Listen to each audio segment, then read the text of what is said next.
Bonjour à toutes et à tous et bienvenue à cette séance de Good Morning Market du 15 janvier 2019. Séance majeure, séance fatidique notamment pour les Britanniques puisque se tiendra aujourd'hui à partir de 19h heure de Londres, donc 20h heure de Paris, le vote tant attendu sur le Brexit. Donc le Parlement britannique va devoir approuver l'accord que Theresa May a négocié avec l'Union européenne. Les résultats du vote seront connus à 20h heure de Londres, soit 21h heure de Paris. L'autre élément qui nous intéresse aujourd'hui, c'est les mesures volontaristes chinoises qui aujourd'hui soutiennent les marchés. On le voit sur le DAX 30, on le voit sur le CAC 40, on le voit sur l'ensemble des places européennes. Regardons l'ensemble de ces éléments sur notre plateforme Xstation 5. Donc vous allez voir qu'on a quand même des éléments assez intéressants ce matin. Alors avant ça, commençons quand même avec le calendrier économique de ce mardi, je le rappelle, 15 janvier. La balance commerciale en zone euro attendue à 11h, donc événement statistique qui sera très probablement éclipsé par, je le rappelle, le Brexit. Donc on aura aussi l'indice des prêts à la production aux États-Unis, indicateur avancé d'inflation. Ça aussi c'est quand même quelque chose qui nous intéressera, qui attirera l'attention des investisseurs. On aura ensuite le discours de Mario Draghi attendu à 16h et enfin salve de discours de la part des membres du FOMC avec en clou du spectacle les premières estimations des stocks hebdomadaires de pétrole selon l'American Petroleum Institute, qui aura un impact tout à fait important sur les cours du pétrole, cours du pétrole dont on va parler au cours de cette analyse. Comment ne pas en parler ? Livre sterling contre dollar, on a un actif qui évolue en tendance haussière.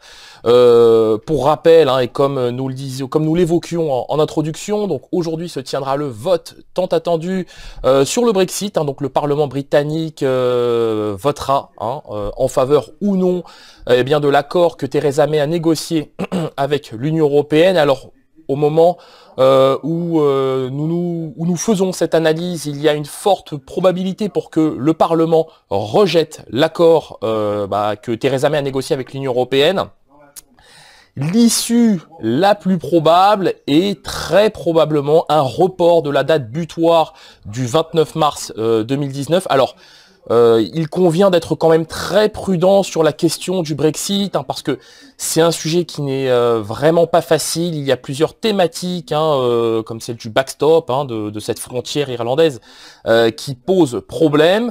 Il y a aussi l'union douanière, salve d'éléments qui aujourd'hui font l'objet de plusieurs points d'interrogation et qui forcément suscitent la vive opposition d'une partie du Parlement britannique, de la Chambre des communes. Et donc, c'est pour cette raison que notre estimation chez XTB, ou en tout cas la plus probable, est un rejet de l'accord. Maintenant, on n'est pas non plus à l'abri d'une bonne surprise au niveau du Brexit, c'est-à-dire d'un accord, tout simplement, d'un vote en faveur de l'accord que Theresa May a négocié avec l'Union européenne. Enchaînons avec le DAX 30 qui a comblé son gap baissier formé hier à l'ouverture des cotations. Donc ça, on peut l'oublier. Ce matin, donc, impulsion haussière, ouverture en gap haussier grâce aux mesures volontaristes chinoises, tout simplement. Donc, alors ça se traduit tout simplement par des baisses d'impôts. On le savait déjà la semaine dernière, on parlait de baisses d'impôts dans le secteur manufacturier. Aujourd'hui, c'est des baisses d'impôts qui sont un peu plus élargies, donc il s'agit très probablement du secteur des services.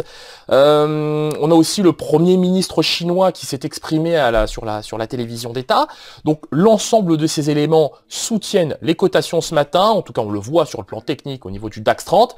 Maintenant, ce gap haussier, il faut le dire, il y a une probabilité pour qu'il soit comblé en cas de rupture de cette moyenne mobile à cette période. Un retour sur le niveau de la moyenne mobile à 21 périodes se profilerait. Maintenant, en cas tout simplement de résistance, ou plutôt de support confirmé autour des 10 915, un retour sur le niveau des 10 955 nous semble probable.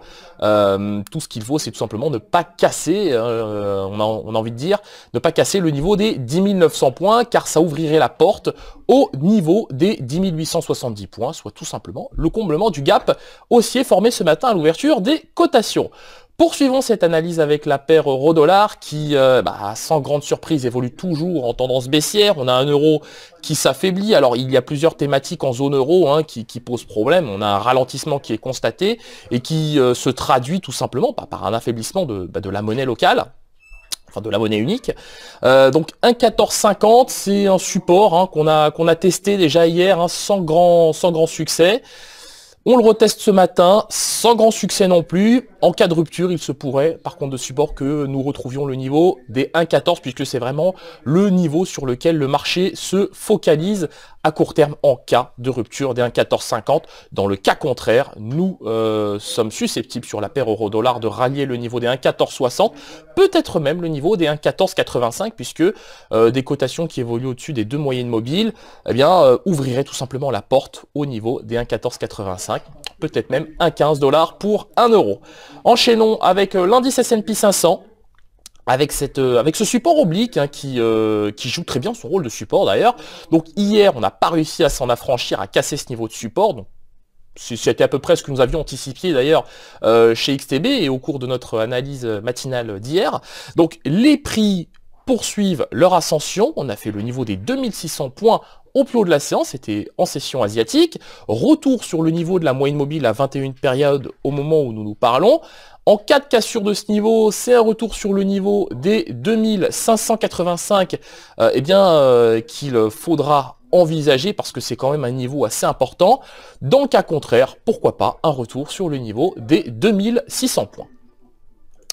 Et terminons cette analyse avec le WTI. Hein. Le WTI, donc on a assisté à de belles prises de bénéfices. Hein. Rappelons que l'actif a gagné jusqu'au 11 janvier dernier plus de 20% depuis le 24 décembre dernier. Au 24 décembre dernier, on avait des cotations du WTI autour des 42-40 $ le baril. Donc très belle progression, prise de bénéfices qui nous semble assez bienvenue parce qu'on ne peut pas monter, hein, les arbres ne montent jamais jusqu'au ciel, vous connaissez cet adage boursier.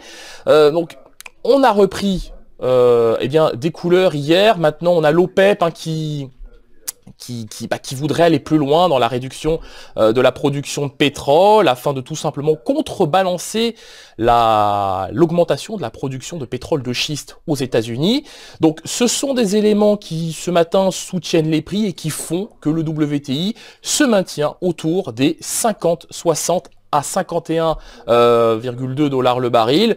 L'ensemble de ces éléments nous laisse penser globalement que les prix sont appelés à retrouver très probablement le niveau des 53 $ à même 54 $ à moyen terme sur le contrat WTI. Merci d'avoir suivi cette analyse. Nous allons nous quitter sur cette note. N'hésitez pas à partager et à liker cette vidéo. Au revoir.